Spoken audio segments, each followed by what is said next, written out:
2 cups lang na harina yung ating recipe ngayon at lutuin natin ito sa ating mga kaldero at ito'y masahin lang natin ng mano-mano. At sa nag-request nito ay pasensya na po na lang po natin nagawa. Maliit lang na recipe, pang merienda lang po, kaya umpisahan na natin. Gagamit lang ako dito ng 2 cups na first class flour o yung bread flour. Pwedeng gagamit dito ng all-purpose flour. 1 teaspoon ng yeast and then haluin ko muna yan. 1/4 cup light brown sugar at half teaspoon ng iodized salt. 1 teaspoon ng vanilla extract at half cup na tubig. Mga gaganito lang kasimple yung mga ingredients natin. Sa ating tubig ay pwede naman na gagamit kayo dito ng evaporated milk. At dito nga maglagay ako ng 1/4 cup ng margarine. Pwedeng gagamit dito ng butter, pwedeng butter compound, pwede ding shortening. Pagkatapos ko yung masahin ay i-transfer ko lang dito sa ating misa dahil dito natin ito masahin ng mano-mano. Masahin muna natin ito hanggang sa mag-well combine yung mga ingredients natin at bago natin ito masahin ng todo ay hatiin muna natin yung ating dough. Dahil maglagay tayo dito sa ating isang hati ng OB flavor or OB food coloring. At dahil maliit lang naman yung ating dough, ay pakinisin lang natin ito ng 10 to 15 minutes. At dito naman sa isa nating hati ay maglagay lang ako dito ng kunti lang na food coloring na OB violet. Pwede naman tayong gumamit dito ng OB flavor talaga.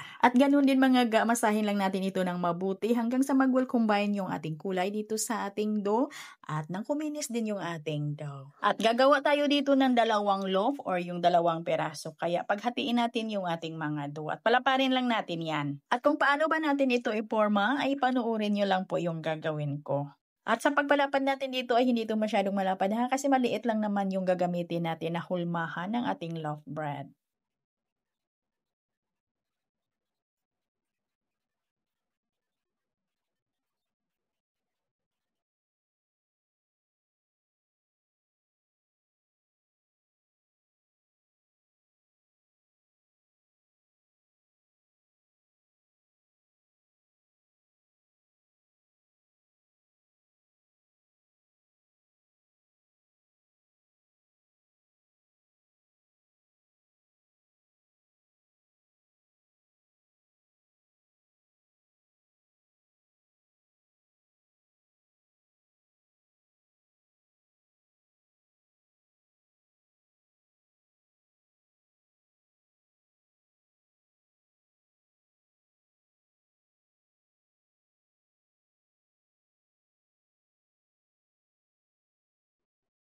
At ang liit lang talaga ng sizes ng ating hulmahan at kailangan na ibanyahan lang talaga natin yan ng margarine or di kaya shortening. At ganun din yung gagawin natin sa natira natin na dough. At palsahin lang natin ito bago natin isalang sa ating kaldero. At hindi tayo dito mag-egg wash kasi lagyan lang naman natin ito banyahan lang naman natin ito ng margarine mamaya at saka lagyan ng grated cheese. At kailangan na ganito na yung alsa niya, na pantay na siya sa kanyang hulmahan bago natin ito isala. At mainit na yung aking kasirola ng mga 10 minutes bago ko ito ilagay. At kailangan ay masikip lang yung ating takip dito para hindi makasingaw yung init. At katamtamang apoy lang talaga yung kailangan natin dito. Hindi masyadong malakas at hindi din masyadong mahina. At sa loob ng 25 minutes ay ito na yung ating loaf bread pero ito ay hilaw pa.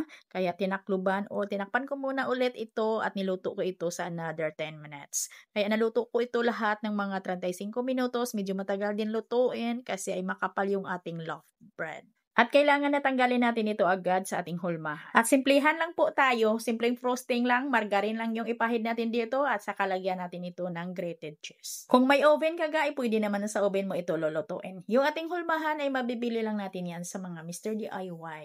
At malambot at masarap na simple lang yung mga ingredients. Hanggang dito lang yung ating video. Maraming salamat at bye-bye.